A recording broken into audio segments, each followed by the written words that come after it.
Hi, this is Galit Goldfarb. Thank you very much for joining me today. Today I'm going to be talking about fast food and what the effects are on your health. Of course, we all know, but I want to get into the details a little bit so that we can know more and we can make better choices in the future. So fast food comes with a lot of perks. First, it's quick and convenient, making it good food to go on the go for busy people and those who don't like to cook at home. It's also cheap and therefore loved by people on a budget. And not only do some people prefer fast food for its accessibility, but they even love it for its taste. However, fast food is chemically produced to taste delicious. The truth is that the ingredients lurking in fast food trick our brains into making us crave them.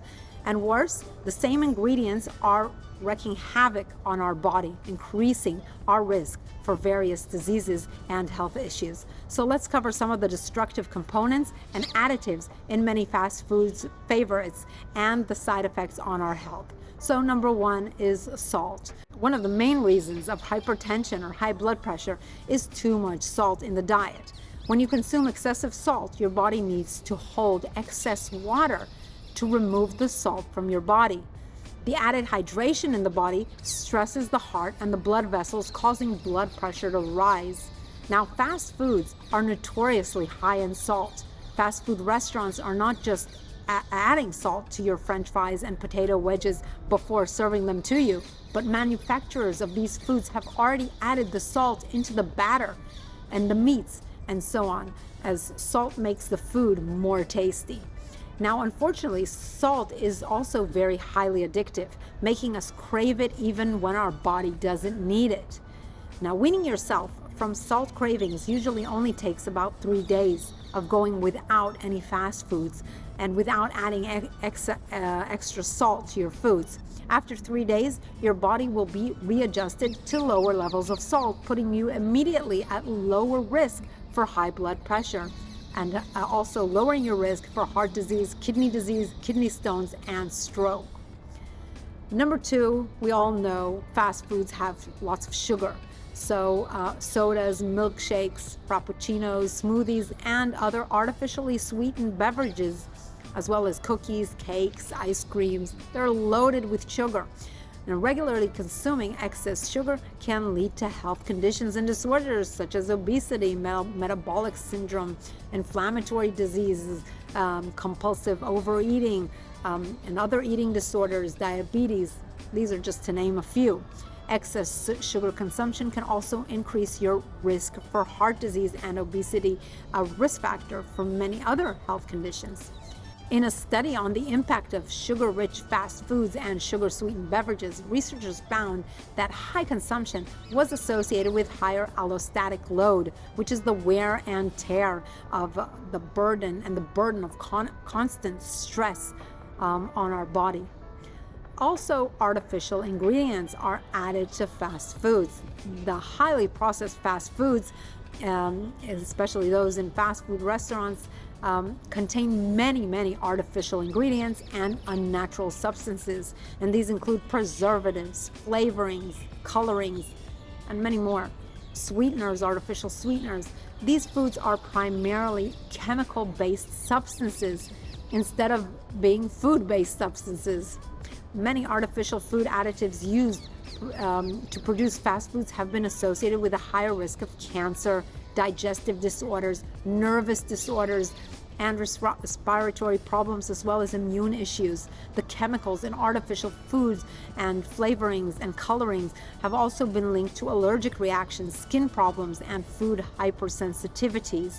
It is just best to avoid fast processed foods or to look at the ingredients of these food items before deciding whether to consume them or not.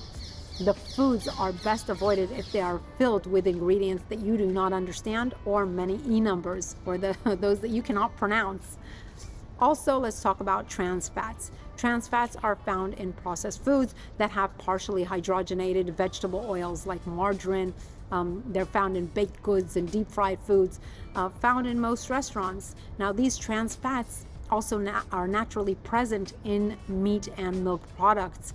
Although they're slightly different, slightly more stable, they are still trans fats with all their negative effects.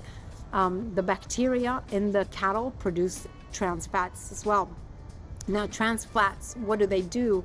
They raise your low density lipoprotein, cholesterol levels. They raise triglyceride levels. They cause insulin resistance and reduce the high density lipoprotein cholesterol levels, and increase your heart disease and diabetes and stroke risk. Overall, trans fatty acids have a detrimental effect on health.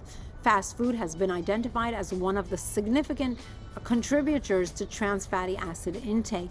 Trans fat has been identified as such a health risk that the FDA has banned food manufacturers from adding partially hydrogenated oils to food to avoid artificial trans fats. But still, if you're consuming these deep fried foods in restaurants, then they will have these trans fats in them.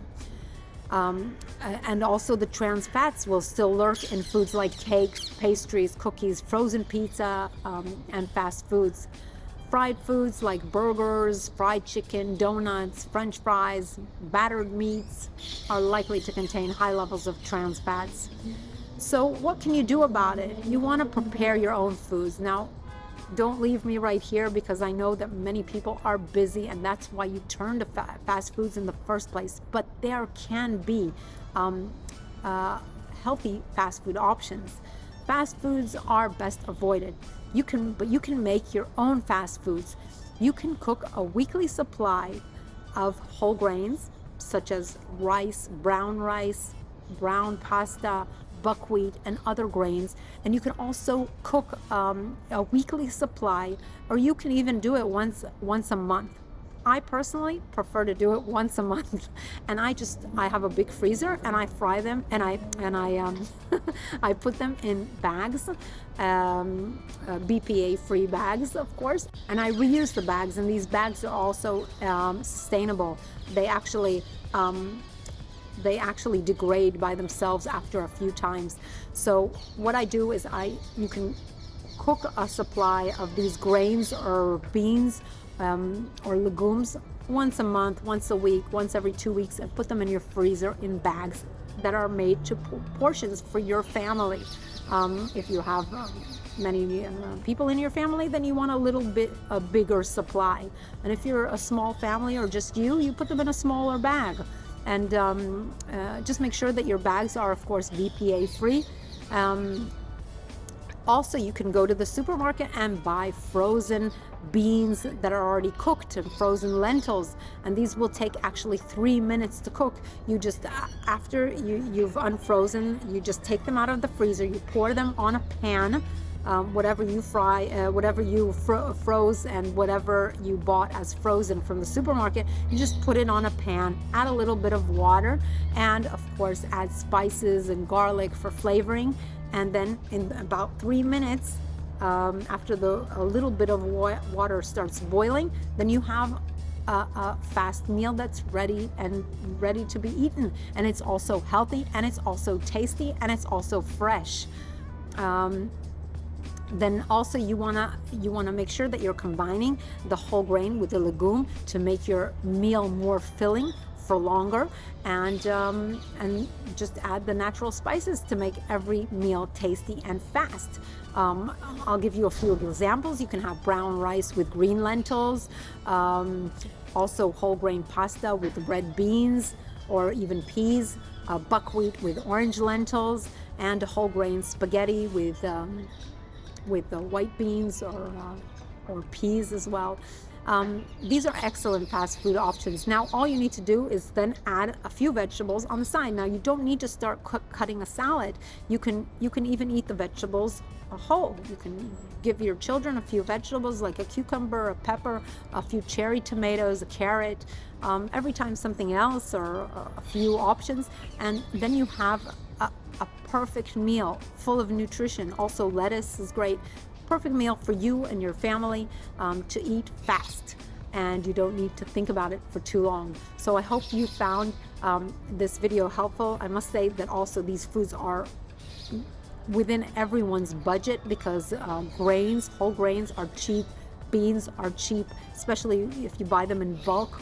So all these options are cheap, and you can easily maintain a healthy fast food diet with these options that I mentioned. So I hope you liked this video. If you did, please give it a thumbs up. Please also subscribe to my channel if you like these types of videos, and visit my website, thegorilladiet.com, to help you move your health and wellness to a better place for you. Thank you very much for joining.